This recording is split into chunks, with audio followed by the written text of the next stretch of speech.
Assalamualaikum warahmatullahi wabarakatuh. Halo Sobat Penggerak, pada kesempatan kali ini kita akan membahas mengenai aksi nyata yang terdapat pada modul 1.4 tentang budaya positif. Sobat Penggerak, pada kegiatan aksi nyata ini bertujuan untuk mewujudkan budaya positif di sekolah melalui kesepakatan dan keyakinan kelas. Saya, Imam Fauzi Rahman SPD, calon guru penggerak angkatan 11 dari Kabupaten Jombang, Jawa Timur, Indonesia. Silahkan menyaksikan.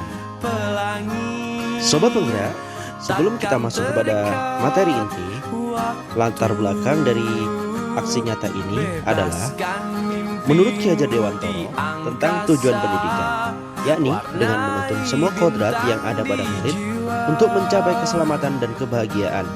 Murid diberikan kesempatan untuk mengembangkan minat, bakat, potensinya sebagai individu yang unik.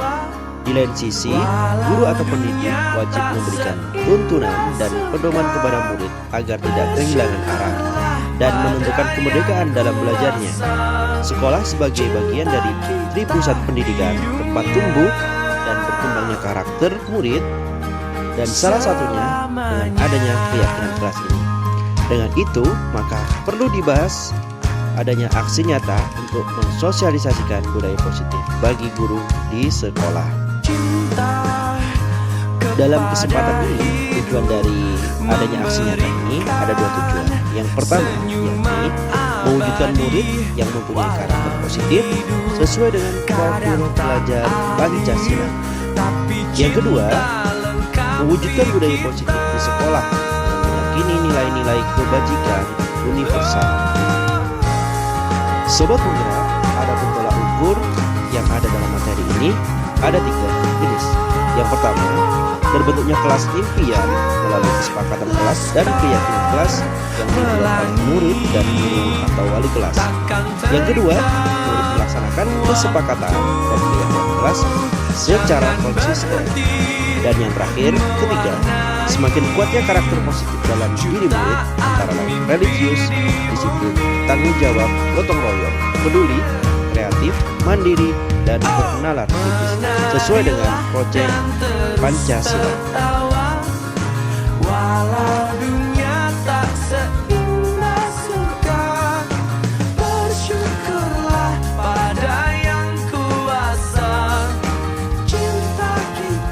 Sobat Penggerak, itu tadi materi singkat yang kami jelaskan sebagai awalan dari aksi nyata yang akan ditampilkan berikut ini. Silahkan menyaksikan.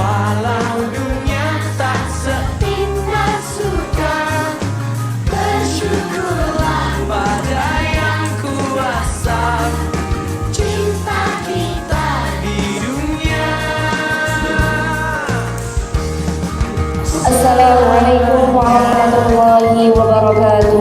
Waalaikumsalam warahmatullahi wabarakatuh. Alhamdulillahirabbil alamin, wassalatu wassalamu ala asyrafil anbiya'i wal mursalin wa ala alihi wa sahbihi ajma'in. Amma ba'du. Yang terhormat Ustaz Nazar Ashab selaku Kepala Sekolah SMP Muhammadiyah Boarding School MTS Jombang, serta Ustaz-Ustazah yang sudah meluangkan waktunya pada pagi hari ini dalam rangka diseminasi pemahaman dan penerapan budaya positif. Puji syukur kita haturkan kepada Allah Subhanahu wa taala yang telah melimpahkan rahmat dan inayahnya kepada kita semua, di mana kita dapat hadir di pagi hari ini dalam keadaan sehat walafiat. Salawat serta salam senantiasa kita haturkan kepada junjungan kita Nabi Agung Muhammad Sallallahu Alaihi Wasallam yang telah menjunjung kita dari zaman jahiliyah menuju zaman yang terang, yakni ad-dinul Islam.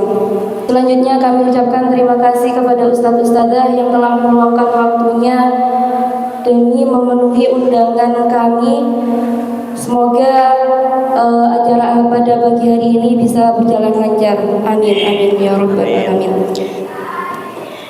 Untuk menyingkat waktu, Berikut saya bacakan susunan acara pada pagi hari ini. Yang pertama adalah pembukaan, yang kedua menyanyikan lagu Indonesia Raya, yang ketiga materi inti, yang keempat refleksi dan penutup. Baiklah, marilah kita buka acara pada pagi hari ini dengan bacaan basmalah bersama. Bismillahirrahmanirrahim. Acara selanjutnya yakni menyanyikan lagu Indonesia Raya. Kepada Ustaz-Ustazah dimohon untuk berdiri.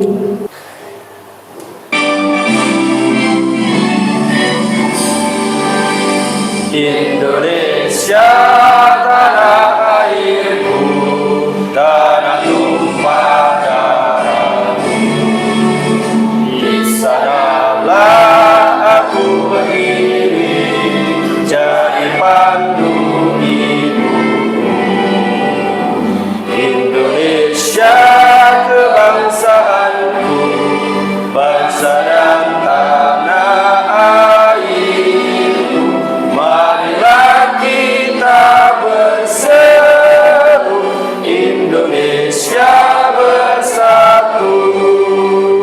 Hiduplah tanahku, hiduplah negeriku, bangsaku, rakyatku semuanya.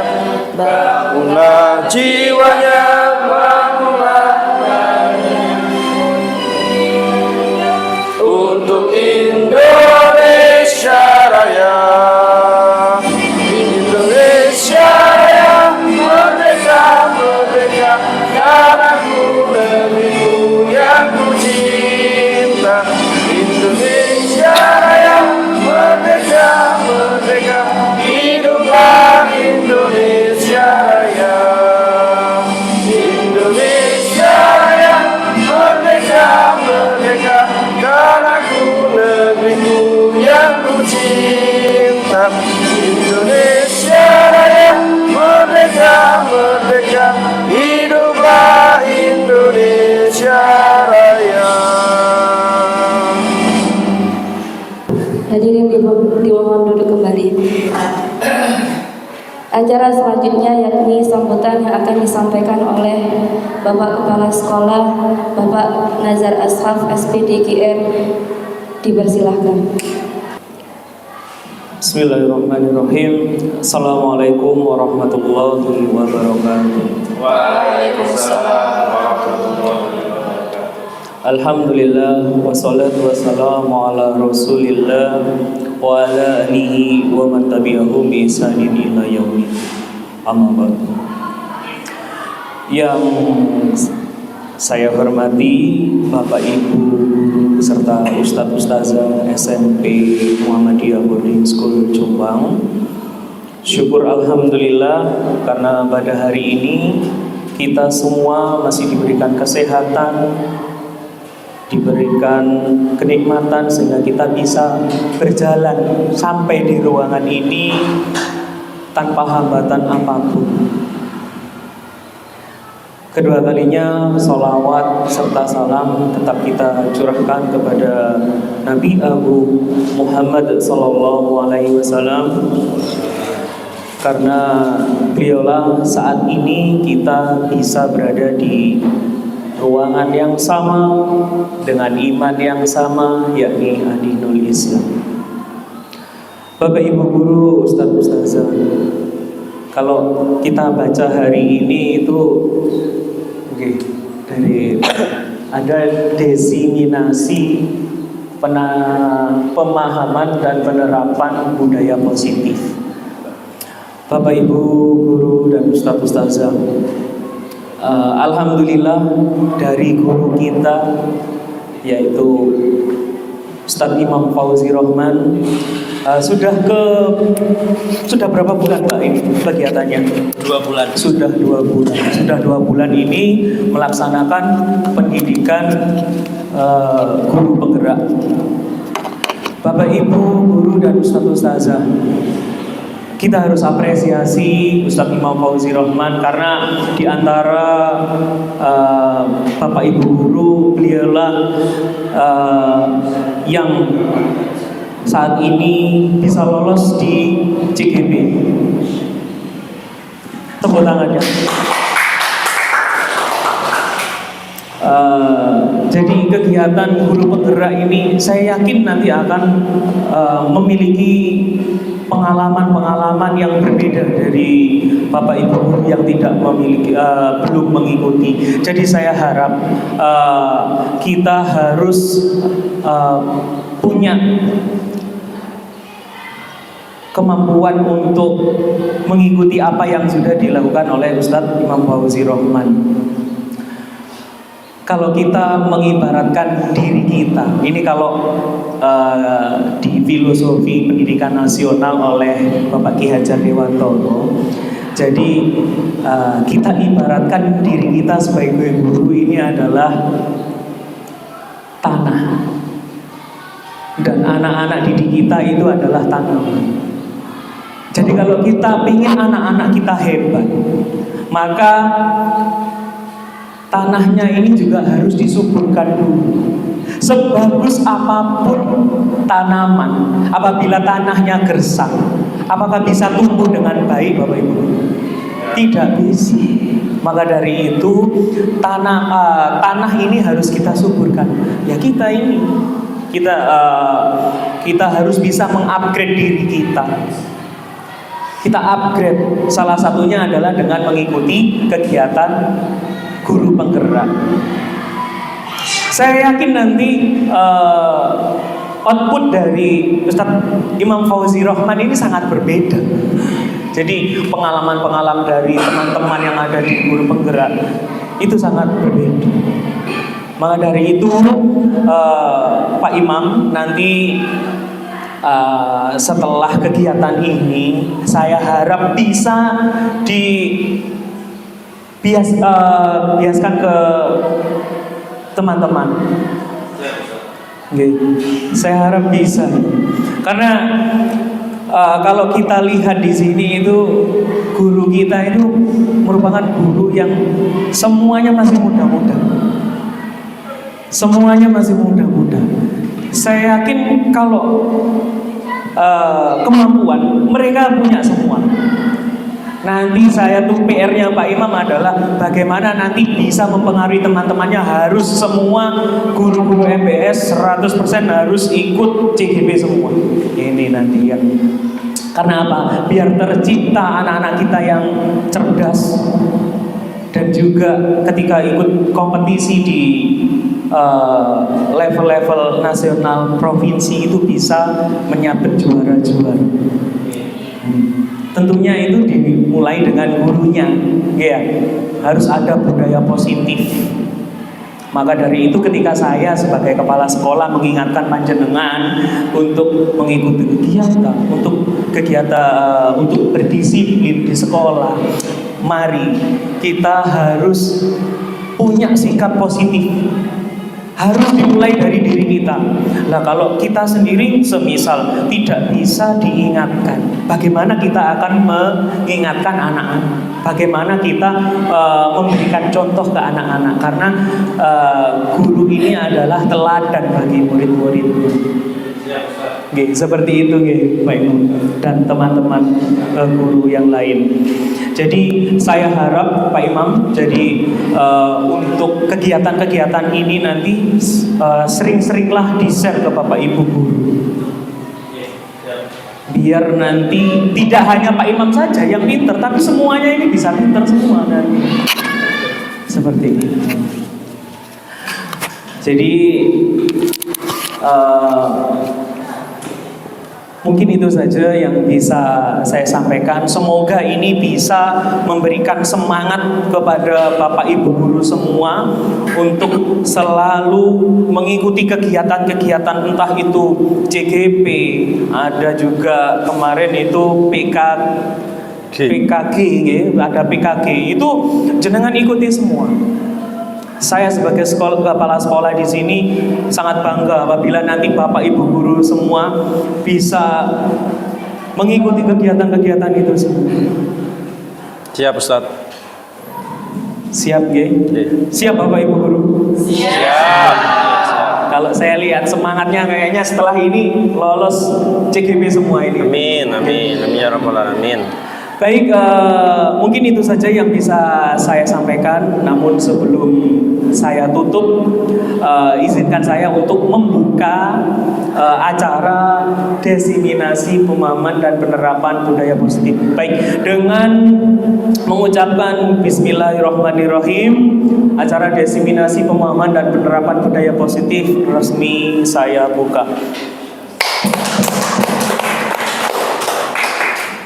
Baik, mungkin itu saja yang bisa saya sampaikan. Saya selaku kepala sekolah, mohon maaf apabila salah kata. Saya akhiri. Assalamualaikum warahmatullahi wabarakatuh. Waalaikumsalam warahmatullahi wabarakatuh.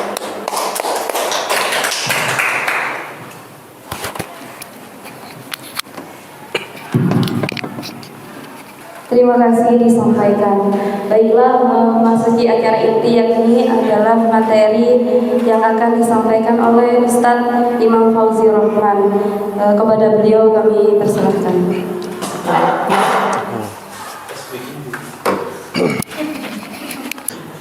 Alhamdulillah, terima kasih Ustazah Devi. Mohon izin semua Ustazah, semua Bapak Kepala Sekolah mohon izin. Oke, sehat kabarnya hari ini? Ustazah? Alhamdulillah sehat. Baik. Mungkin sebelum kita memulai acara, tadi sudah berdoa, tadi sudah dibuka, ya. Hari ini kita mulai dengan senang-senang dahulu. Betul? Gimana? Siap ya? Oke, siap. Oke, izinkan saya untuk berpantun. Nanti tolong dibilang cakep, ya. Baik. Biru laut seperti kolam, ikan paus pandai menyelam, dari lubuk hati yang paling dalam, saya buka forum dengan salam. Assalamualaikum warahmatullahi wabarakatuh.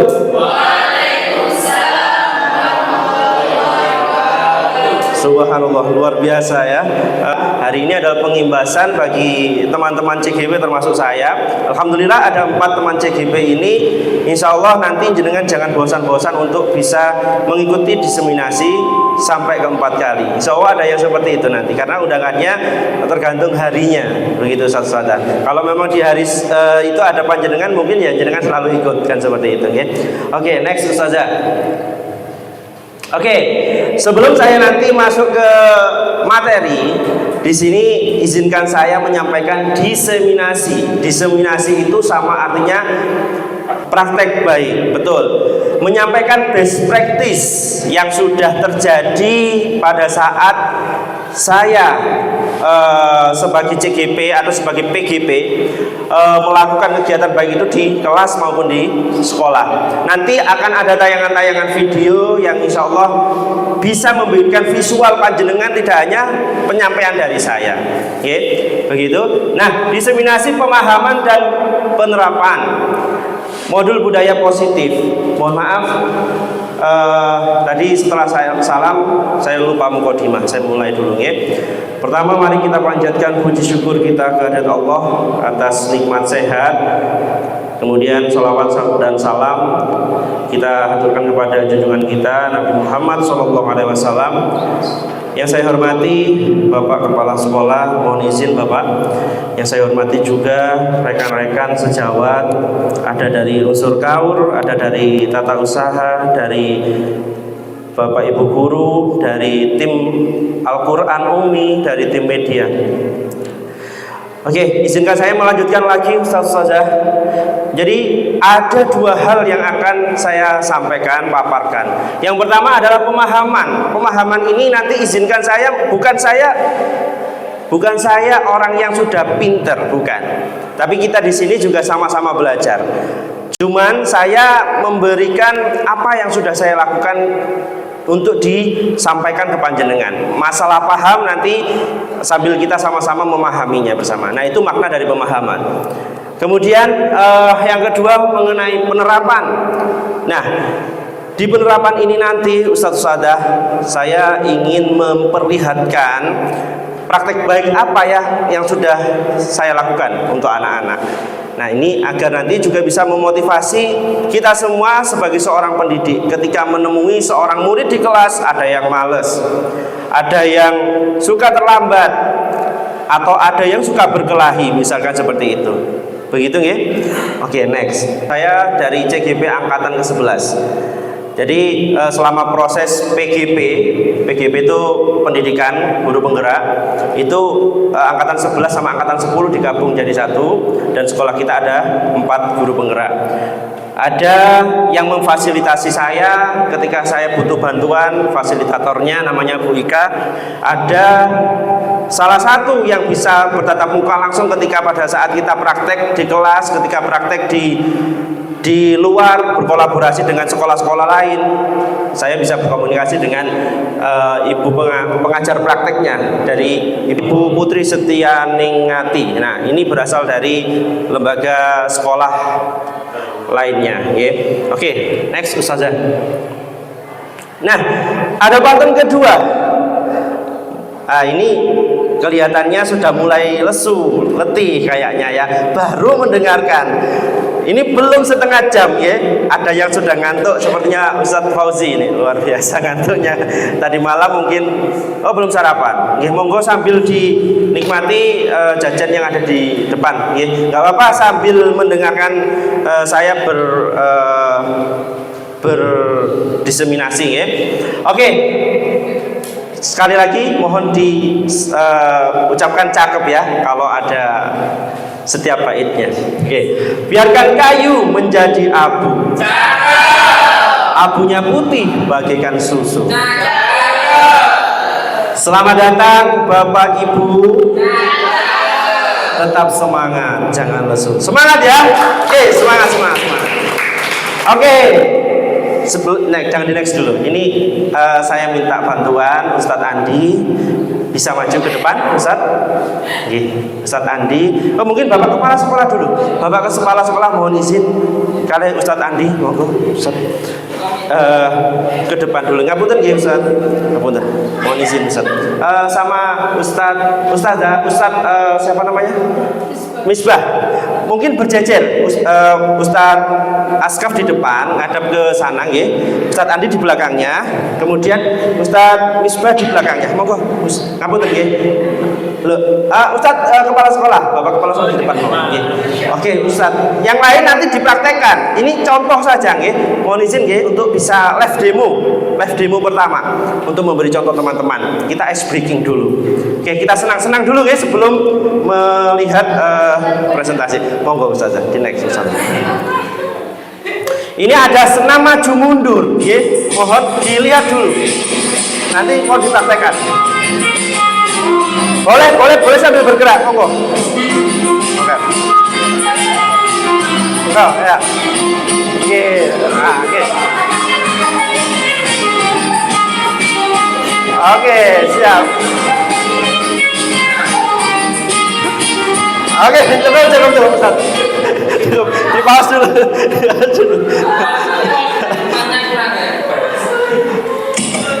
Tempatnya kurang lebar.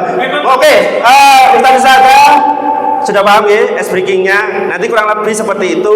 Mungkin yang lainnya monggo bisa berjajar di belakangnya.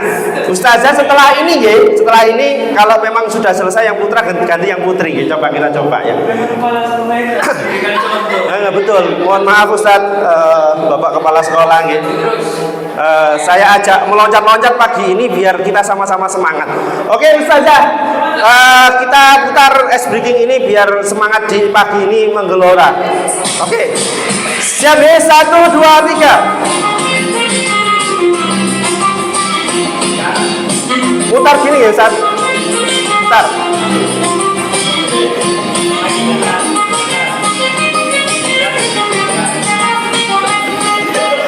Maju Ustaz. Putar Ustaz. Putar. Putar Ustaz. Putar monggo Ustaz.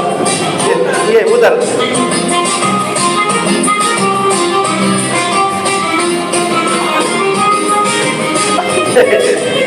Luar biasa.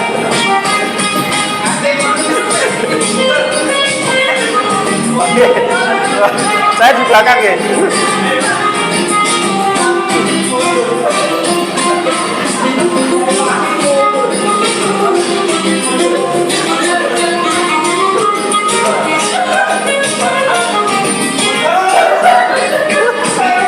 Oke, cukup.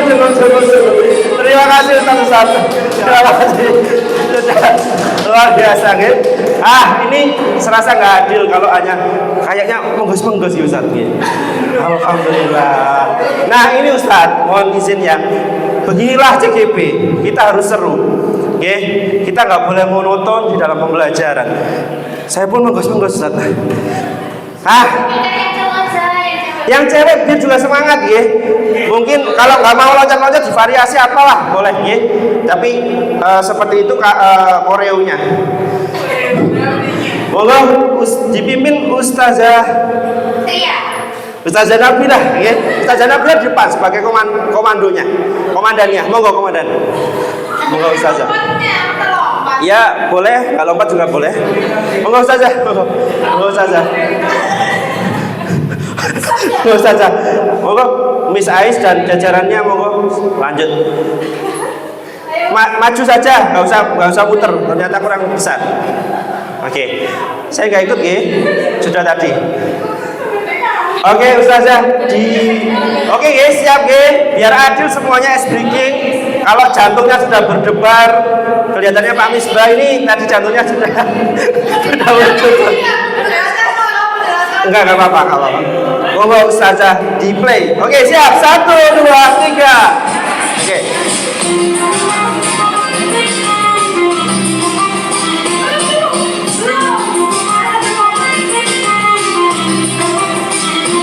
Ayo Ustazah Ais. Oke. Tidak mau loncat ini. Padahal ini membakar lemak loh ya.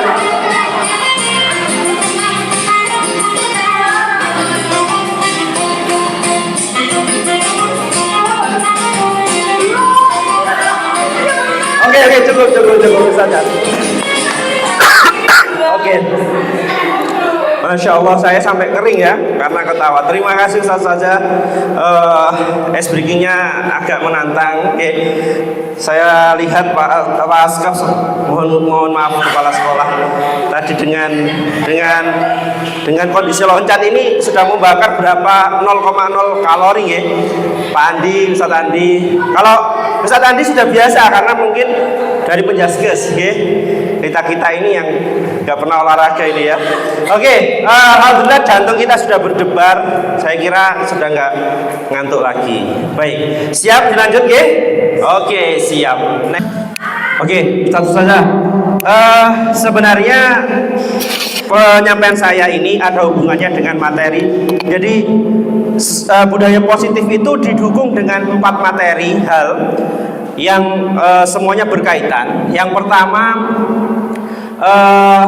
filosofi pendidikan menurut Ki Hajar Dewantoro.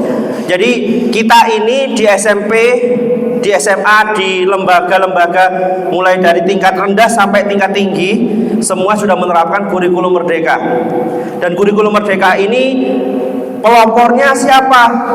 Yang dipakai sebagai filosofinya siapa?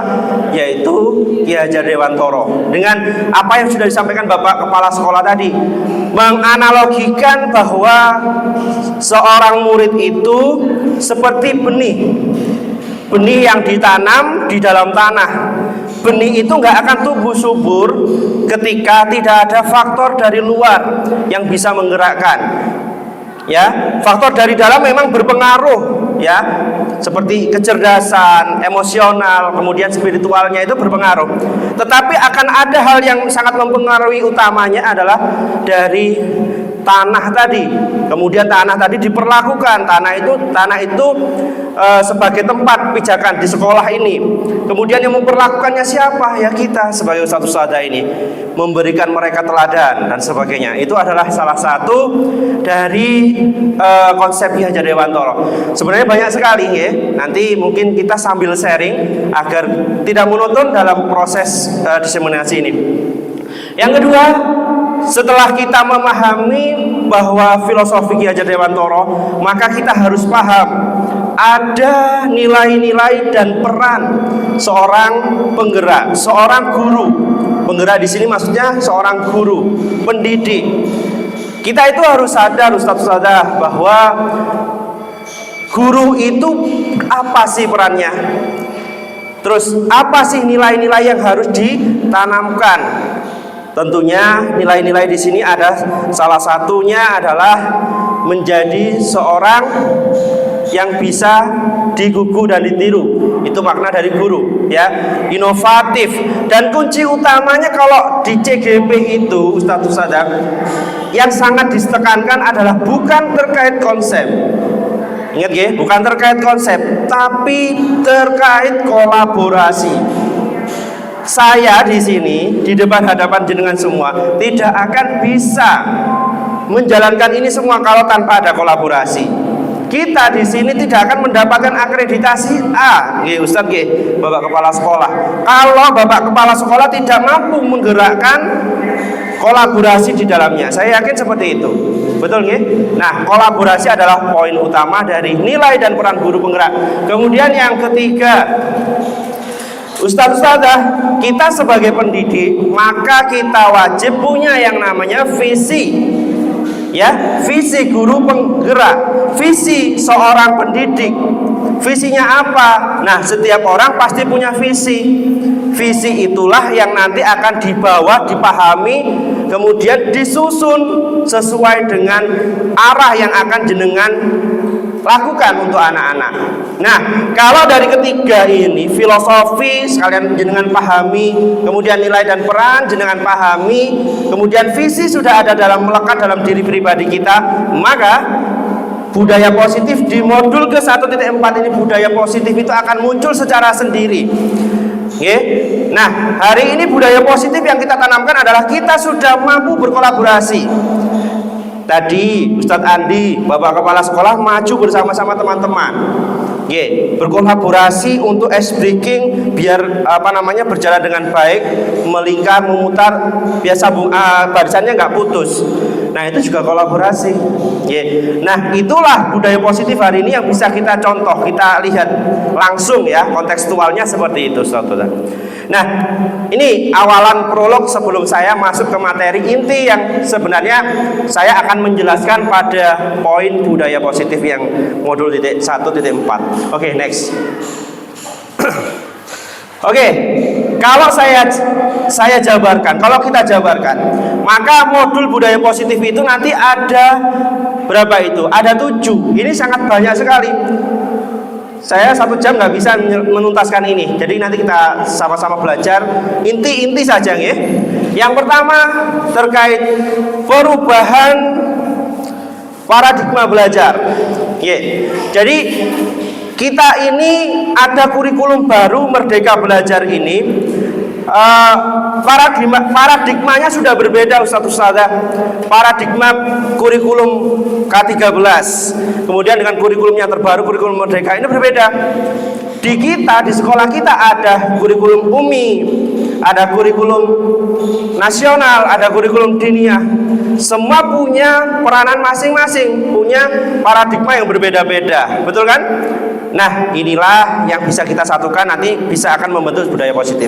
Kemudian yang berikutnya, disiplin positif. Jadi disiplin itu sebenarnya nanti penjabarannya ada disiplin yang bernilai rugi, gagal, ada disiplin yang bernilai untung atau positif.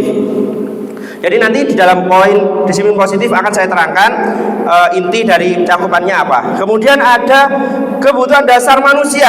Nah, ini juga penting. Kita sebagai pendidik, anak-anak sebagai murid, kita hakikatnya adalah makhluk hidup. Ada kebutuhan dasar yang harus dimiliki kita semua. Jadi kebutuhan dasar ini kalau nggak terpenuhi, maka kita mengajar pun enggan, kita berdiskusi pun susah karena kebutuhan dasar nggak tercukupi. Oke, nanti kita bahas. Lanjut, motivasi perilaku manusia. Jadi manusia itu akan bisa berubah kalau kita melihatnya dari 2 cakupan, motivasi dalam diri atau kita sebut intrinsik, motivasi ekstrinsik. Nah, ini ada hubungannya nanti dengan disiplin positif, disiplin. Kemudian posisi kontrol. Posisi kontrol apa kita sebagai seorang pendidik? Ada 5 nanti yang akan kita pahami bersama-sama. Jadi kita sebagai seorang pendidik kira-kira pantasnya posisi kontrol yang seperti apa sih? Jadi biar nggak salah nanti ketika jenengan aplikasikan ke kelas, jenengan tiba-tiba menemui murid yang seperti ini, harus pakai posisi kontrol yang mana? Nah, gitu ya. Oke, selanjutnya ada keyakinan kelas. Oke, tadi saya lupa. Di awal kita belum menyepakati kesepakatan kelas ya. Tapi saya kira kesepakatan sudah berjalan ketika ada kegiatan guru yang menerangkan atau siapapun yang menerangkan, maka kita siap untuk mendengarkan kesepakatan kelas ya. Oke, lanjut. Nah, apa bedanya kesepakatan kelas dan keyakinan kelas? Nah, itu nanti kita bahas. Dan yang terakhir, segitiga restitusi. Saya nanti akan memvisualisasikan keyakinan kelas sama segitiga restitusi. Jadi saya kontekstual, nanti biar jenengan bisa paham gimana sih yang harusnya dilakukan dalam keyakinan kelas sama segitiga restitusi. Enggak hanya teori misalnya nanti. Oke, lanjut next. Oke, pertanyaan pemantik. Sudah banyak tadi materi yang sudah sedikit saya jelaskan. Oke, Bapak Ibu. Yang pertama, Bapak Ibu apakah sudah menerapkan pembelajaran berdiferensiasi? Sudah. Pak Alfian, pripun Pak Alfian? Saya kasih mic aja, biar berbicara. Jadi biar nggak saya saja ini ya. Gimana Ustaz Alfian? Pripun? Baik Pak Iman, terima kasih. Oke, sama-sama. Apakah sudah melakukan pembelajaran berdiferensiasi? Insya Allah sudah memang. Jadi kalau kemarin saya pernah ikut bimbingan testing kemarin di daerah Loso ya. Oke, betul. Di mana kemarin dibahas tentang pembelajaran berdiferensi itu bisa dilakukan dengan pembelajaran pada konten, proses, dan juga Produk, ya benar. Nah, untuk konten ini kita berdiferensiasi di contohnya, misalkan materi kita itu nggak hanya dari buku saja, tapi bisa dari video, artikel, ataupun berita. Apalagi kalau saya kan belajar IPA, Komik. Nah, bisa diajak melihat informasi. Oke. Untuk prosesnya bisa kerja kelompok. Nah, untuk komiknya ini bisa kita sesuaikan dengan minat peserta didik kita. Oke, itu dari saya Pak Iman. Oke, luar biasa. Mungkin barangkali nggak usah kita kasih tepuk tangan dulu ya. Selain Ustadz Alfian tadi nggak saya tunjuk Ustadz ya, saya hanya bicara. Mungkin ada lagi Ustadzah siapa mungkin? Monggo, Ustadz Sinten monggo, Ustazah monggo, ada lagi? Oke, saya kira sudah jelas ya.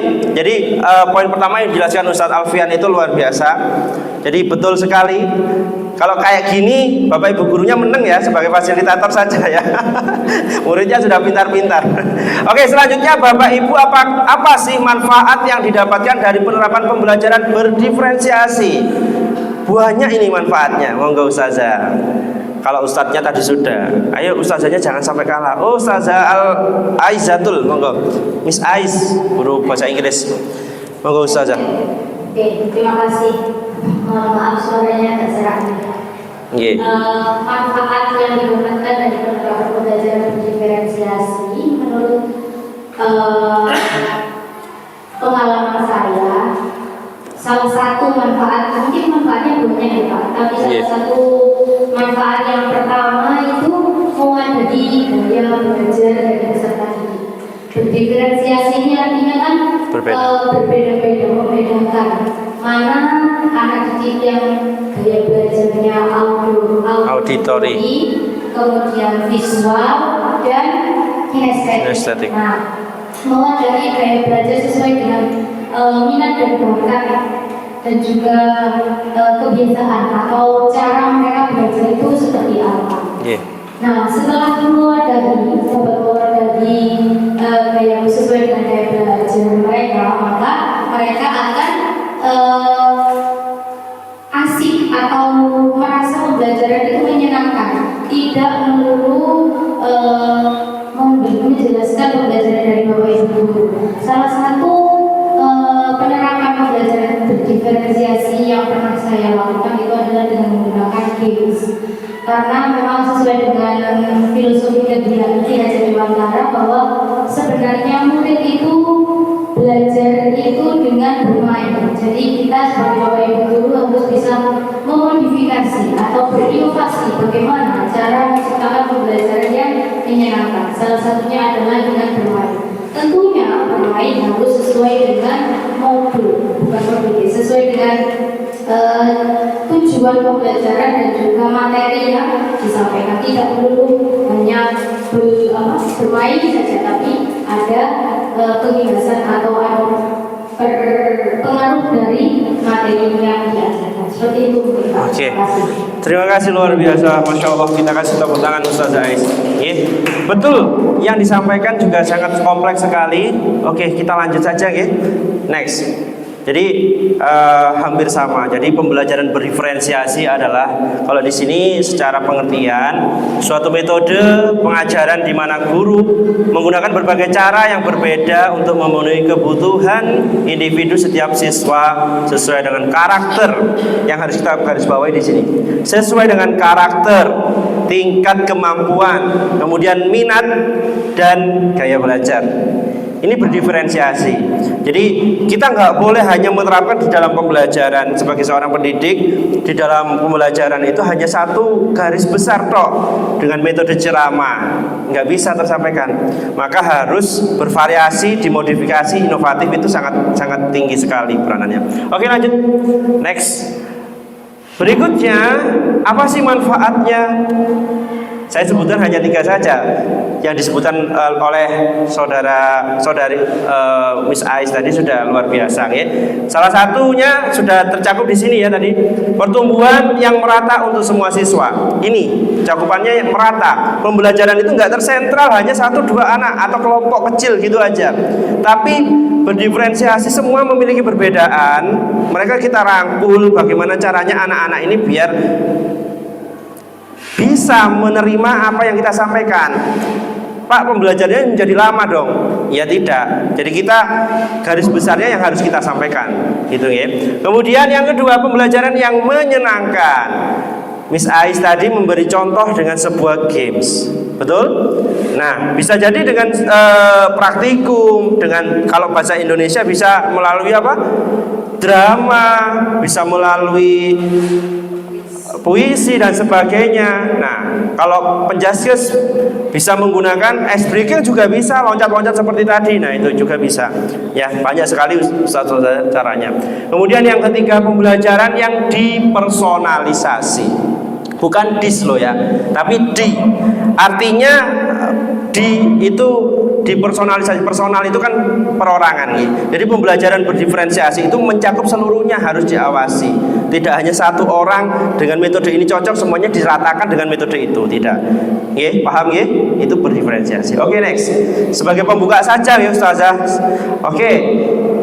Ini yang materi pertama, pembelajaran dengan paradigma baru.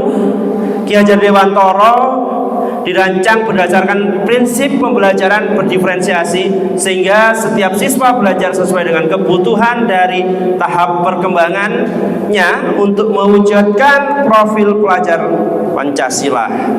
Merdeka belajar maka identik dengan P5. Oke. Jadi pembelajaran diferensiasi sudah saya jelaskan di awal tadi.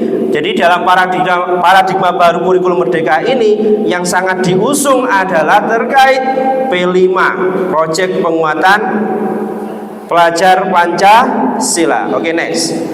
Oke, kita mengingat-ingat kembali Ustazah. Kita tidak perlu lagi membahas lebih. Dimensi yang ada di profil pelajar Pancasila itu ada berapa Ustazah? 6. Ini sudah di luar batas jenengan ya. Saya kira sudah paham. Yang pertama, beriman, bertakwa dan berakhlakul. Ini poin sentral nomor 1 sebenarnya. Karena kita harus bisa mendidik anak-anak itu dengan pendidikan karakter. Beriman, bertakwa, berakhlakul karimah itu adalah karakter religius. Betul? Ini yang kita utamakan, apalagi di kita sebagai cakupan lembaga pendidikan Islam. Yang kedua, berbineka global. Kalau dulu kita menyebutnya berkebinekaan, tidak ada kata global. kalau sekarang Ustaz ada tambahan global. Apa sih maknanya? Jadi di kurikulum Merdeka kita boleh ATM Ustaz, tapi budaya-budaya dari luar itu bisa kita ATM, tapi tidak mempengaruhi nilai-nilainya. Nilai-nilainya apa? Kita tidak boleh misalkan budaya-budaya yang tidak seronok ya, yang seronok yang tidak sesuai dengan kita kemudian kita terapkan di kita, itu yang nggak boleh. Tapi ketika kita melihat budaya luar kemudian itu cocok dengan karakter dimainkan di kelas, maka boleh-boleh saja, namanya itu ATM. Makanya budaya globalnya ini sudah mendunia. Nah seperti itu. Kemudian ada bergotong royong. Saya kira di pendidikan bergotong royong itu memang poin sentral ya. Kalau kita mau bekerja sama, bergotong royong, maka akan menjadi sebuah puncak keemasan kita. Itulah salah satu dari kunci lembaga kita juga ya, Ustaz ya. Betul ya, Ustaz Bapak Nazar Asqaf. Puncak dari 10 tahun ini akreditasi sekolah masih A. Semoga ini menjadi bagian dari semuanya itu terlaksana karena gotong royong. Betul nggih? Nah, ini salah satunya. Kemudian ada kreatif, bernalar kritis sama mandiri. Ini cakupan yang pendukungnya sebenarnya. Itu bisa kita terapkan di intra maupun di ekstranya. Saya kira itu ya. Oke, lanjut. Oke, kita sekarang masuk ke materi disiplin positif, Ustaz. Disiplin artinya sesuatu yang dilakukan orang lain untuk mendapatkan kepatuhan. Dalam hal ini pendidik, maka tujuan kita adalah menciptakan anak-anak yang memiliki disiplin, diri sehingga mereka dapat berperilaku dengan mengacu pada nilai-nilai kebajikan universal dengan motivasi intrinsik dan ekstrinsik. Dari gambar 2 ini sebenarnya budaya positif apa yang bisa kita ambil? Yang atas budaya positif apa Ustaz? Kerjasama, gotong royong tadi, terus kolaborasi, sama ada lagi apa di tengah-tengah itu ada apa? Bendera yang di tali menali, berarti itu apa? Kreatif, betul kan? Oke. Kemudian dari yang kedua, kira-kira apa ini gambar ini arahnya nanti kalau kita hubungkan dengan dimensi kreatif, kolaboratif, bernalar kritis juga iya, sama berbineka, kebinekaan, ya kan? Ini kan budaya, ya kan? Oke, next. Nah ini budaya positif yang sudah kita terapkan di lembaga kita, Ustaz. Oke, kebutuhan dasar. Nanti ya, budaya positif nanti akan saya terangkan lagi setelah ini terkait yang gagal sama yang sukses. Kita masuk dulu kebutuhan dasar manusia. Saya yakin kita sendiri ya. Jadi ada 5 kebutuhan dasar. Yang pertama bertahan hidup. Oke, Ustazah, kita kira-kira kalau sebagai seorang pendidik, saya menganalogikan di pendidik dulu baru murid. Kita ketika sebagai seorang pendidik, tapi kita kondisinya kekurangan, kondisinya tidak mampu memenuhi kebutuhan fisik kita, misalkan kita lapar, ya kan, mengganggu sekali tidak dalam pembelajaran, mengganggu kan. Nah, bertahan hidup itu artinya bagaimana kita ketika kita sebagai seorang pendidik datang ke sekolah sudah siap dengan kondisi itu. Kita sudah nggak lapar lagi sehingga ketika ngajar anak-anak, duh, saya lapar, enggak. Begitu juga anak-anak. Mungkin di lembaga kita sudah terfasilitasi. Ketika kita masuk ke sekolah-sekolah pinggiran atau pendalaman, banyak sekali ya anak-anak kita yang kekurangan, mohon maaf dalam tanda kutip, dari keluarga yang kurang mampu. Nah ini untuk mempertahankan hidup saja, untuk makan dan minum susah. Nah ini, maka ini yang harus dibutuhkan. Kemudian kasih sayang dan rasa diterima. Kasih sayang dan rasa diterima. Sebagai seorang pendidik, seyogyanya ketika sudah masuk ke kelas, maka kita sebagai seorang orang tua pengganti, mereka wajib kita kasihi, sayangi. Karena dengan kasih sayang itu maka akan menimbulkan suatu bibit-bibit chemistry. Chemistry itu yang akan membuat kita enak berkomunikasi dengan anak-anak. Kemudian penguasaan. Kalau penguasaan ini memang hakikatnya ada ilmu transfer mentransfer. sebagai pendidik, penguasaan itu penting. Maka kita dibekali dulu. Kita kuliah sampai S1. Anak-anak sekolah. Nah, tugas kita mentransfer ilmu ini, penguasaan itu biar didapatkan oleh mereka. Jadi kita pendidik juga jangan berhenti di situ. Maka kita harus belajar kembali, mengikuti kegiatan-kegiatan yang bisa kita ikuti untuk mengembangkan diri kita. Kemudian kebebasan ini juga penting. Kita nggak boleh mengikat, Ustaz. Misalnya dalam pembelajaran, kita melakukan pembelajaran dengan sangat killer. Mereka dibatasi, kamu nggak boleh, pindah-pindah tempat, nggak boleh. Jangan seperti itu. Kita harus memberikan kebebasan mereka dalam artian yang positif. Kebebasan, silakan kalau mau mengadu, ada masalah apa dalam materi ini, ada kekurangan apa, dikasih kebebasan. Jangan sampai dilarang kebebasan itu. Kemudian kesenangan. Nah, sebagai seorang pendidik juga, maka idealnya kita ini Ustaz-Ustazah memberikan mereka kepuasan. Kepuasan dalam artian apa? Ketika kita menyampaikan materi bisa diterima mereka. Ketika kita menyampaikan materi dengan variasi model pembelajaran yang luar biasa, sehingga mereka mencapai pusat kepuasan mereka, yaitu kesenangan. Nah, kesenangannya apa? Bukti dari kesenangan itu apa? Ketika kita selesai mengajar, terima kasih Ustaz-Ustazah, gitu kan? Itu kepuasan mereka. Tetapi ketika di akhir pembelajaran tidak ada yang ngantuk dan sebagainya, berarti mereka belum puas, belum senang, sehingga dia tidak puas. Nah, seperti itu. Next, Ustazah. Oke, kemudian motivasi perilaku manusia. Nah, ini tadi ya Ustaz-Ustazah. Sebenarnya di sini sudah tergambarkan bahwa ada teori hukuman, teori penghargaan, reward, sama teori konsekuensi dan restitusi. Oke, dari sini motivasi perilaku manusia itu yang menghindari ketidaknyamanan dan hukuman. Nah, ini saya bacakan, nggak kelihatan di situ. Murid melakukan disiplin dari diri karena ia takut dihukum. Ini merupakan motivasi ekstrinsik. Ini hukuman. Kemudian mendapatkan imbalan atau penghargaan dari orang lain. Murid melakukan disiplin diri karena ia ingin mendapatkan imbalan. Ini merupakan motivasi eksternal juga, ya. Kemudian yang internal apa? Atau intrinsik apa? Ya ini. Kita mampu menanamkan nilai-nilai. Ini yang disebut dengan restitusi dan keyakinan kelas. Ya. Oke, murid melakukan disiplin diri karena sadar akan nilai-nilai kebajikan dirinya. Ini merupakan motivasi dalam diri. Nah, ini yang sebenarnya harus ditumbuhkan.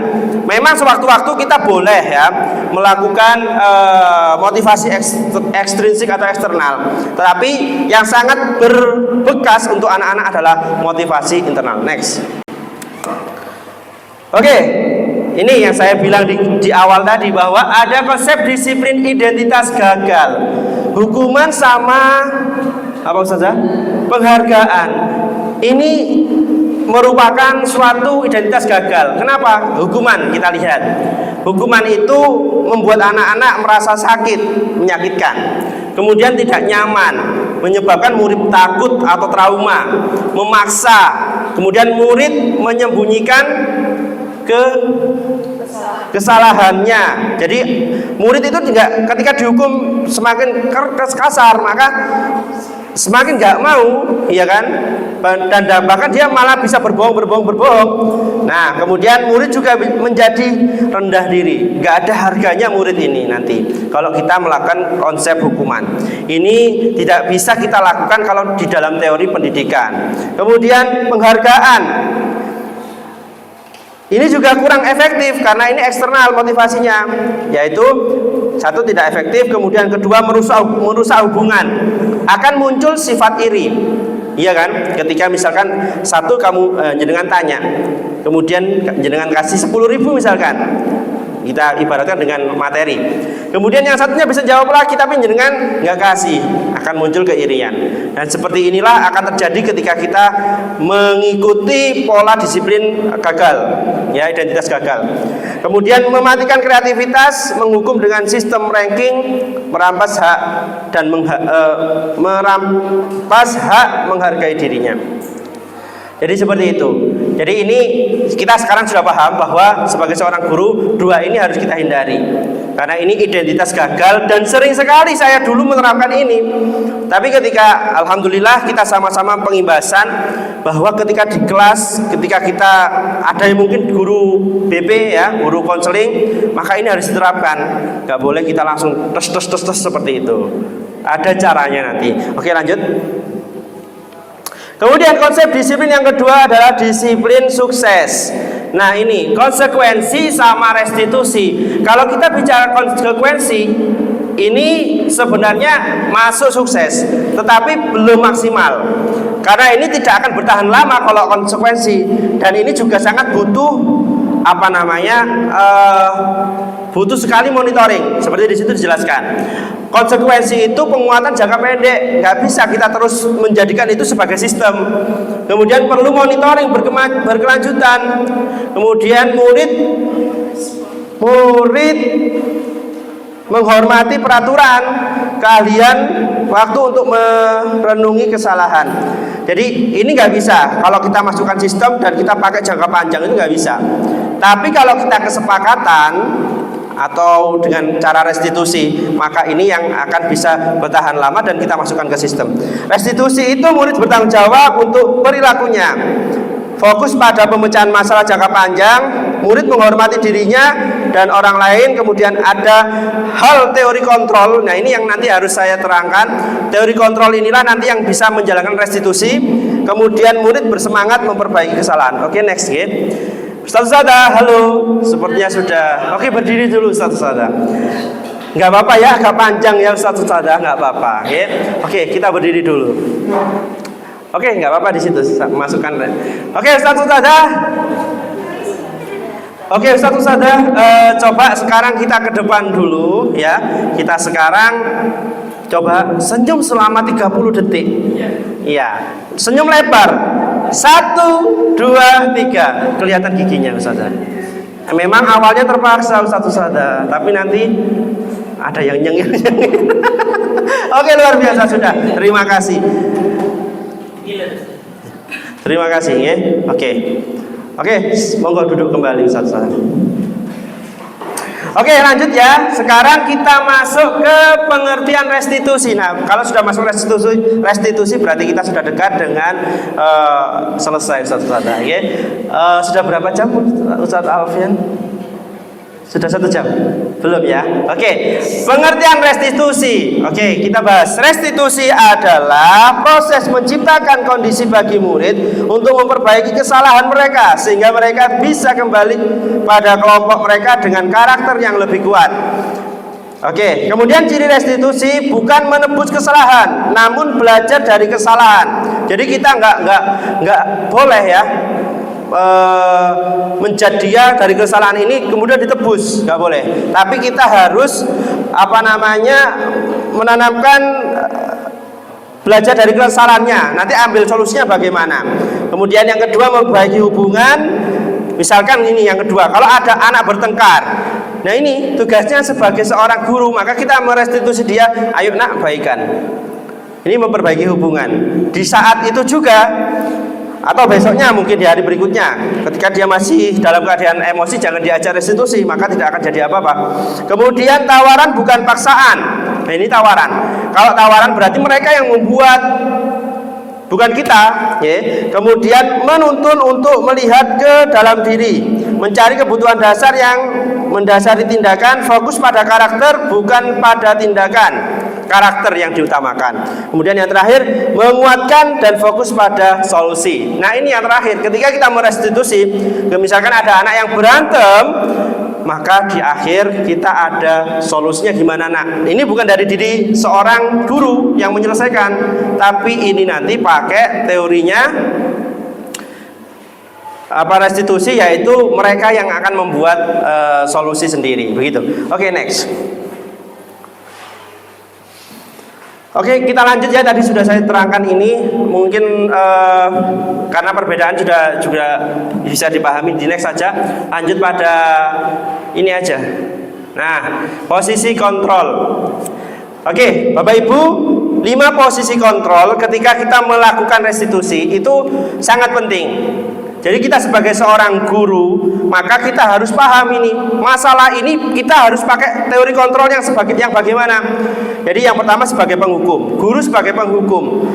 Ya, ini kurang ideal Ustaz. Jadi gambar itu sudah jelas, anak itu dihukum, kurang ideal. Kemudian membuat rasa bersalah. Ketika kita mengetahui anak itu dalam kondisi punya kesalahan, kita menundukkan dia biar dia mengakui kesalahannya, itu tidak bagus, ya. Nah, teori kontrol ketika kita memakai restitusi, kira-kira nanti yang baik adalah teori kita sebagai teori manajer. Karena manajer ini kita harus bisa mencari sampai ke titik solusi. Begitu nggih? Kalau kita posisi teman, misalkan anak-anak kita anggap sebagai teman, ini pun juga kurang pas. Karena mereka akan tidak menghargai kita, menganggap kita sebagai alah koncoe dhewe. Ustria iki plek ambek aku, rek misalkan gitu ya. Kemudian ayo nggak kesalahan, nggak bisa. Ya, makanya harus diposisikan sebagai posisi kontrol ya. Kemudian pemantau ya, yang sangat bagus untuk restitusi adalah teori manajer ya. Oke, lanjut. Oke. Kita lihat kasus di sini adalah siswa tidak memakai atribut lengkap saat upacara bendera. Kira-kira di sini kalau kita kasih masalah di dalam teori kontrolnya seperti apa cara mengrestitusi mereka? Contoh di situ, ketika kita memposisikan sebagai penghukum, maka patuhilah aturan sekolah, lalu berdiri di depan barisan. Kira-kira membuat anak itu semakin jerah apa kapok? Kapok nggih. Nah, kemudian yang kedua, membuat merasa bersalah. Di sini kita bisa pakai contoh, berapa kali Bu Guru harus memberitahu kamu, Ibu kecewa sama kamu. Nah, ini juga kurang pas. Kemudian ketika posisi guru sebagai teman, ayolah yang tertib. Buat ibu bangga, kalian ini tidak apa-apa salah. Nah ini serba salah kalau memposisikan guru dengan sebagai teman gitu ya, murid sebagai teman oleh guru ya. Kemudian sebagai pemantau, kamu sudah melanggar apa peraturan dan konsekuensinya. Ini pemantau. Kemudian bijak lagi ketika kita menjadi seorang manajer. Teori seorang manajer. Apa kamu tahu kesalahanmu, Nak? Kira-kira bagaimana kamu akan memperbaiki kesalahan ini? Ditawarkan. Nah, itulah yang muncul ketika kita menawarkan teori seperti itu, maka anak-anak akan mudah memahami dan merasa tidak terpaksa karena sebagai guru kita tidak menghakimi mereka. Itu restitusi ya, sebagai manajer. Lanjut. Oke, kita bahas keyakinan kelas. Ustadzah nyun sewu. Mohon izin ya, saya share link nanti untuk terkait keyakinan kelas ini. Sama nanti di akhir saya minta ada umpan balik. Saya share linknya dulu. Nanti mohon dilihat ya terkait ini. Sebentar, mohon izin sebentar.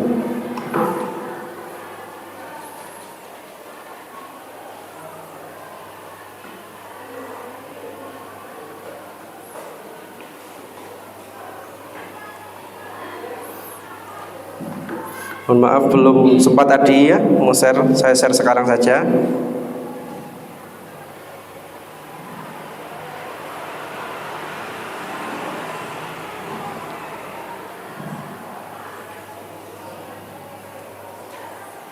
Oke, sudah. Di link itu ada dua Ustadzah. Yang pertama adalah teori keyakinan kelas yang saya buat ya. Sama nanti umpan balik. Mohon itu nanti bisa dilihat. Oke, saya tampakkan saja di sini. Mohon izin ya Ustadzah.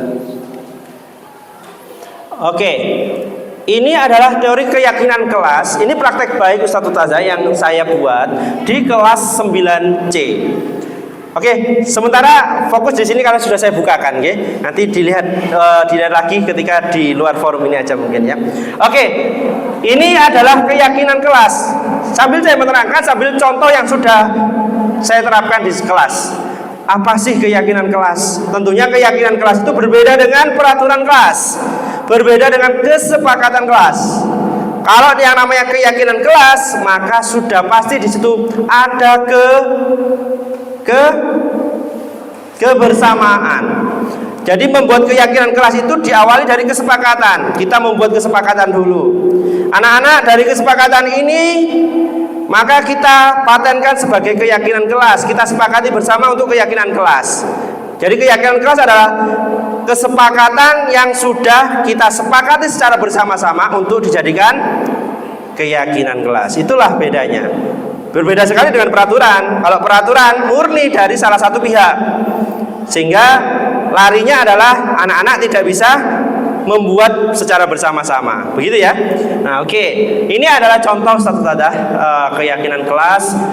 Di sini saya di kelas 9C itu saya bentuk keyakinan kelas tidak hanya untuk guru, tapi juga ada untuk teman dan juga untuk kelas. Mungkin kebawain saja. Baris halaman kedua. Nah, keyakinan kelas guru yang diharapkan. Ini terkait guru. Saya anak-anak menyepakati seperti ini. Guru yang mengajar dan menerangkan materi dengan sabar dan menyenangkan. Guru yang peduli dengan muridnya. Kemudian guru yang asik, santai, serius, semangat. Kemudian tidak cuek dengan muridnya.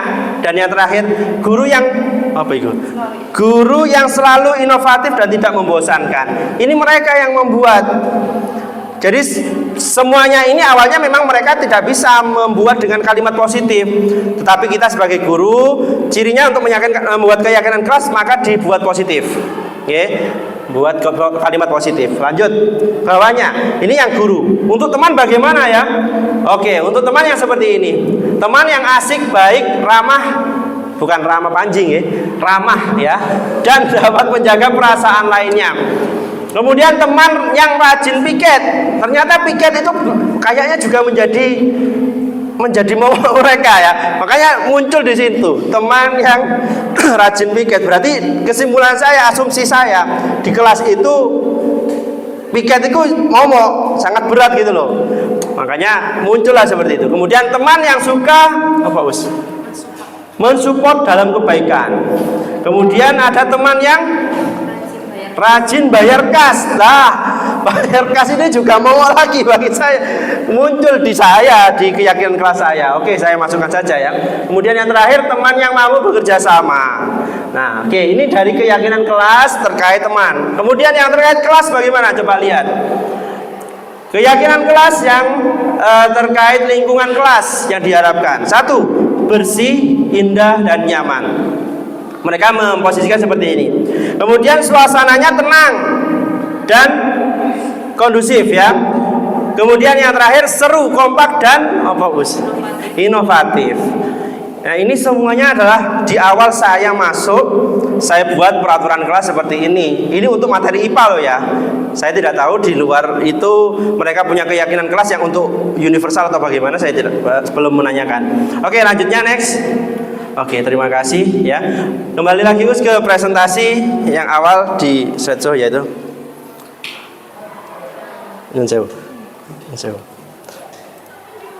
Oke, saya lanjut ya, saya next ya. Nah, ini tadi sudah. Ini contoh ketika saya membuat ya keyakinan kelas. Jadi kita sama-sama ya. Oke, lanjut. Oke, berikutnya, nah ini keyakinan kelas. Salah satu yang tadi sudah saya sebutkan adalah dibuat dalam bentuk positif, kalimat positif. Memang anak-anak membuatnya belum positif lah. Kita tugasnya menjadikan kalimat itu yang rancu menjadi kalimat positif. Lanjut, next. Oke, segitiga restitusi. Sedikit lagi satu saja, habis ini ada contoh ya. Restitusi, segitiga restitusi adalah tahapan yang dilakukan guru untuk mengajak murid menjalankan keyakinan kelas yang sudah disepakati dan menjadi keyakinan kelas, dan mengakui kesalahan secara sadar ketika melakukan kesalahan dan mencari solusi untuk setiap masalah. Saya kira sama kayak tadi ya. Oke, lanjut terus. Nah, di dalam restitusi, segitiga restitusi ada 3 langkah Ustazah yang harus dilakukan. Yang pertama adalah kita pertama harus menstabilkan identitas, kemudian memvalidasi tindakannya mereka, dan yang terakhir menanyakan keyakinan kelas. Nah, tujuannya ini. Kenapa saya membuat keyakinan kelas? Ketika mereka punya kesalahan, maka keyakinan kelas ini akan saya munculkan ketika saya melakukan restitusi. Begitu. Jadi mereka akan mati kutu, bukan mati kutu ya. Mereka akan Mereka akan mengingat-ingat bahwa di awal pembelajaran itu kita sudah ada keyakinan kelas. Jadi harus ditaati. Nah, itu oke. Next. Oke, bisa ditonton satu-satu. Saya bisa sekarang bisa ya. Ya, silakan duduk.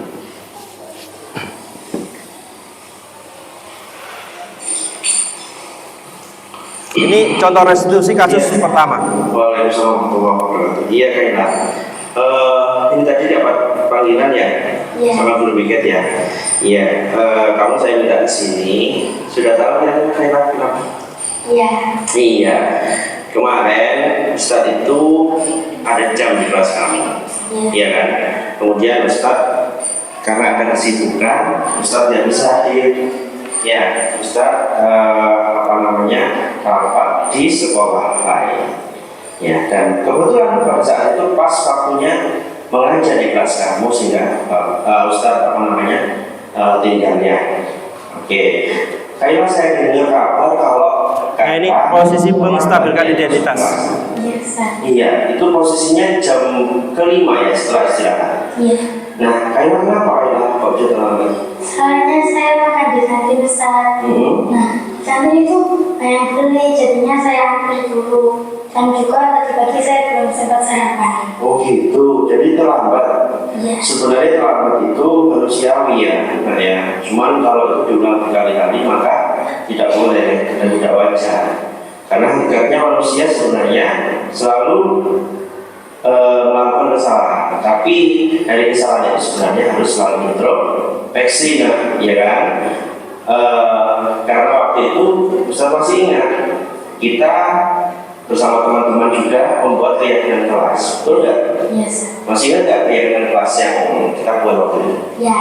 Apa nak? Bersikap disiplin, salah satunya yaitu pada waktu masuk kelas. Oke, tepat waktu masuk kelas ya, bersikap disiplin ya. Nah, kira-kira kalau terlambat ini disiplin nggak? Tidak usah. Tidak ya. Sebenarnya disiplin itu bagus sekali manfaatnya. Karena nanti kamu bisa terlatih, bisa menjadi orang yang sukses itu juga karena kedisiplinannya. Begitu ya, Nak, ya? Tidak usah. Oke, kira-kira diulang kembali tidak? Tidak usah. Tidak ya. Baik. Oke, nah agar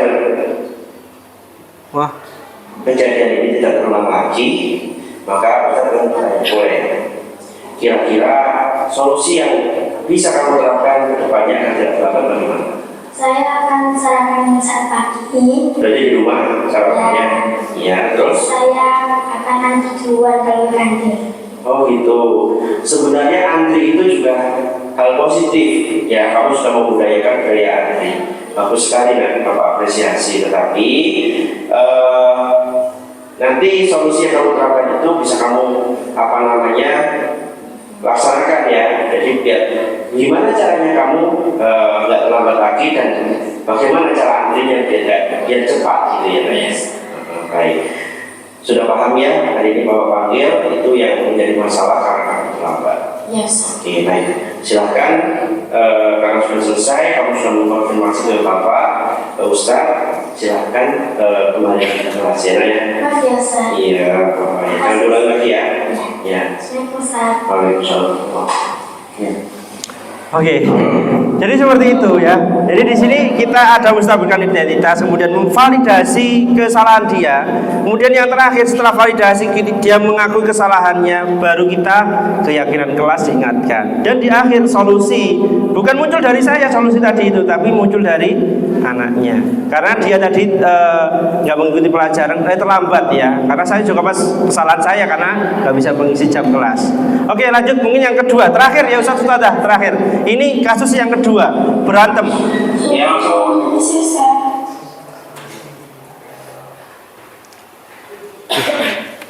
ya. Oh iya, silakan duduk.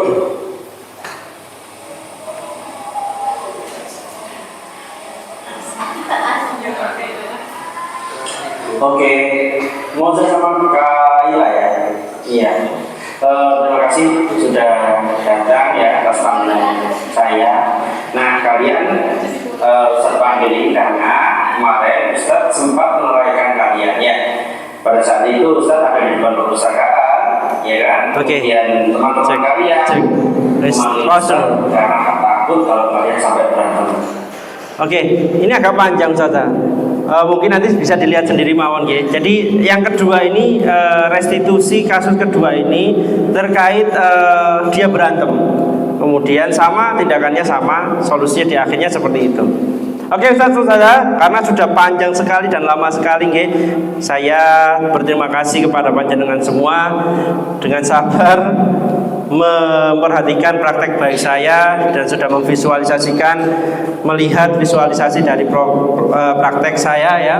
Kemudian berikutnya di akhir sebelum penutup saya minta tolong link yang sudah saya bagi di jenengan itu di HP, saya minta umpan baliknya dan nanti baru saya sampaikan utarakan secara visual mungkin sambil ditulis di situ, monggo. Saya beri waktu 5 menit ya Ustaz. Monggo.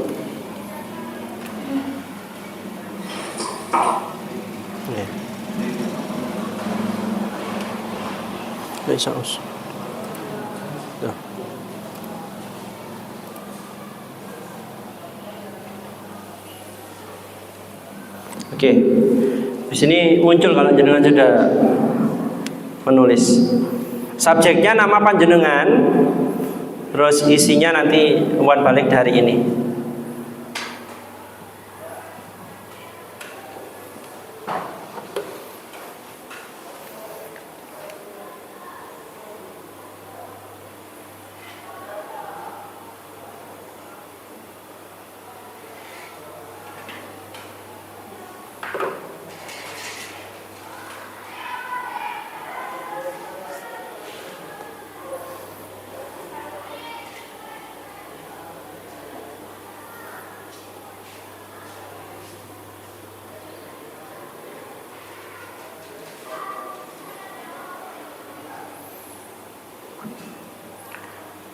Bisa ya Ustaz?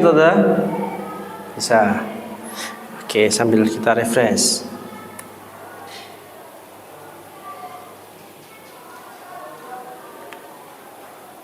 Belum ada yang dikirim? Atau sudah? Oh belum. Belum muncul. Bapak Kepala Sekolah ngapunten, sampun bisa? Bisa ya. Oke. Saya dampingi Ustaz. Oh, mboten. Nggih, baik, siap. Siap Bapak Kepala Sekolah. Yang lain sampun? Oh belum. Di sini saya minta diutarakan 1 atau 2 orang dari panjenengan, putra putri, Ustadz dan Ustadzah, biar tersampaikan ya.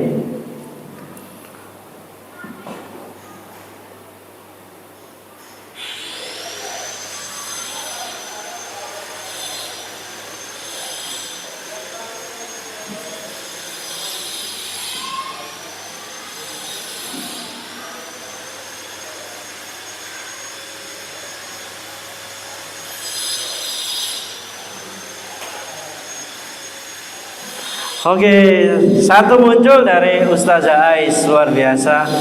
Di sini saya bacakan dulu ya.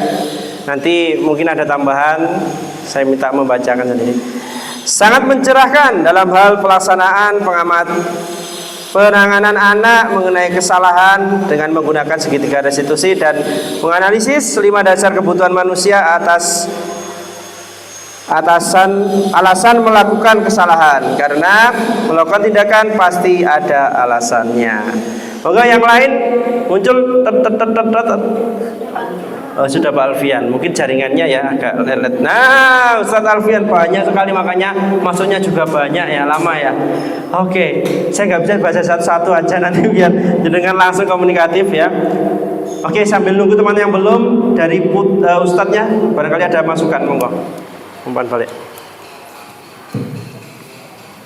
Ya, Ustadz Rama Panji, monggo, terima kasih. Assalamualaikum warahmatullahi wabarakatuh. Waalaikumsalam warahmatullahi wabarakatuh. Terima kasih Pak Imam atas diseminasi yang praktek baik yang sangat luar biasa sekali. Nah, ini saya juga di flashback ke belakang karena saya juga dulu agak tertuju dan masih sedikit ada beberapa jadi bisa mengingat kembali tentang materi-materi yang disampaikan tentang yang kita dapat di TGP Angkatan 70. Nah, saat ini penampilan yang sangat luar biasa, menurut saya sangat luar biasa. Terus untuk umpan baliknya, semoga ini nanti ketika dari materi yang disampaikan mulai dari pemikiran Ki Hajar Dewantoro sampai ke segi institusi tadi, jika ini nanti dilaksanakan betul-betul oleh seluruh Bapak Ibu guru, maka saya yakin profil pelajar Pancasila kita ini akan tercapai. Mulai dari disiplin positif, mulai dari segi diskusi tadi, jika ini benar-benar dilakukan oleh Bapak Ibu guru, maka saya yakin profil pelajar Pancasila yang kita harapkan di sekolah kita ini pasti akan tercapai. Itu saja, mungkin Bapak Ibu guru juga akan bisa menambahkan dari saya. Assalamualaikum warahmatullahi wabarakatuh. Waalaikumsalam, terima kasih Ustadz Rama. Ini sudah banyak masuk ya. Mungkin ada lagi dari Ustadznya, monggo. Ustadz Misbah, oke Ustadz Misbah monggo. Satu nantilah dari yang Ustazah ya, monggo. Ustadz Misbah monggo, waktu dan tempat. Waalaikumsalam warahmatullahi wabarakatuh. Yaitu bagus sekali apa yang telah disampaikan sama Ustaz Imam Boni. Hari ini kita akan memberikan semangat kepada para pendidik agar dapat melakukan pengabdian dan juga lebih garis besarnya adalah kita sebagai pendidik dapat mengajar. Akan tetapi apakah murid itu bisa menerimanya atau tidak? Terima kasih. Oke, baik, terima kasih. Itu tadi pertanyaan ya? Atau umpan balik saja? Umpan balik saja ya? Oke. Nah itu memang begitu. Murid menerima apa tidak, lambat laun pasti akan menerima Pak. Oke, satu lagi dari Ustazah Sinten, Ustazah Lulu atau gimana? Ya Ustazah Lulu, monggo. Monggo Ustazah. Terima kasih. Monggo. Assalamualaikum warahmatullahi wabarakatuh. Waalaikumsalam warahmatullahi wabarakatuh. Terima kasih Pak atas pemaparan materi yang sangat baik pada pagi hari ini. Alhamdulillah materi pagi ini sangat bermanfaat bagi saya pribadi khususnya dalam menanggapi atau menengahi ketika ada anak yang berbuat kesalahan. Harusnya kita sebagai ibu menempatkan bagaimana. Alhamdulillah saya hari ini tercerahkan. Saya mendapati satu hal yang saya dapat dari pemaparan tadi, yaitu tentang keyakinan kelas. Nah, ternyata kalau saya sadari, keyakinan kelas ini sudah saya rasakan manfaatnya ketika kepada anak-anak.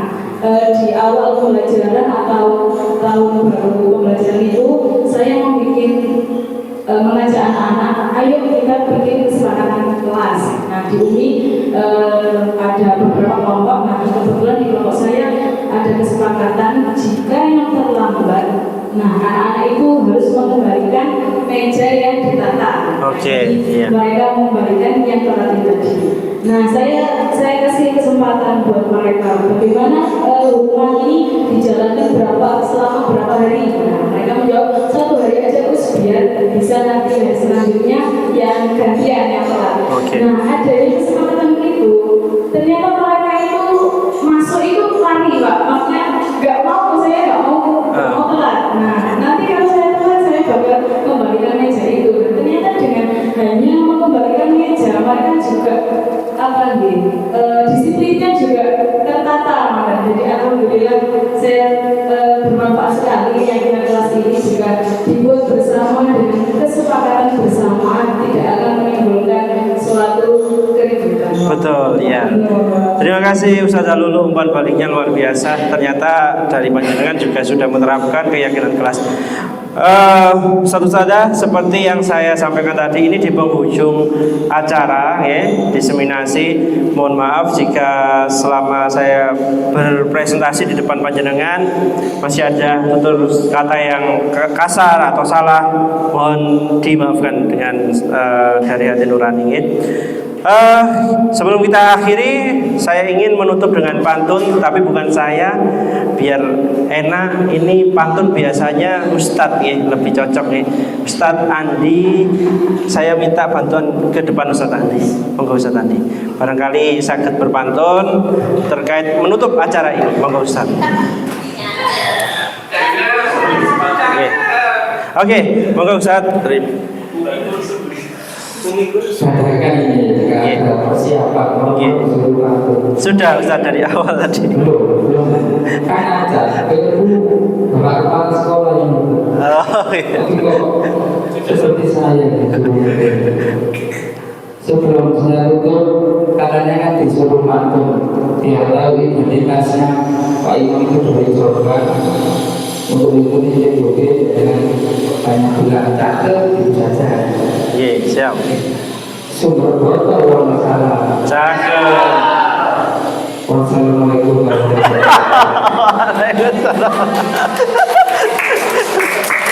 Oke, terima kasih sumber botol. Salam. Mohon maaf ada kalau ada salah kata. Wassalamualaikum warahmatullahi wabarakatuh. Iya, kita tunggu. Sumber botol. Acara pada siang hari ini sangat luar biasa, Pak Imam dan semoga Sami. Semoga bisa kita terapkan langsung ke kehidupan kita dan semoga menjadi berkah pada jalan kehidupan hari ini. Amin, amin. Dari saya kita akhiri dan kita tutup dengan doa kafaratul majlis. Subhanakallahumma wa bihamdika asyhadu an la ilaha illa anta astaghfiruka. Itu saja dari saya.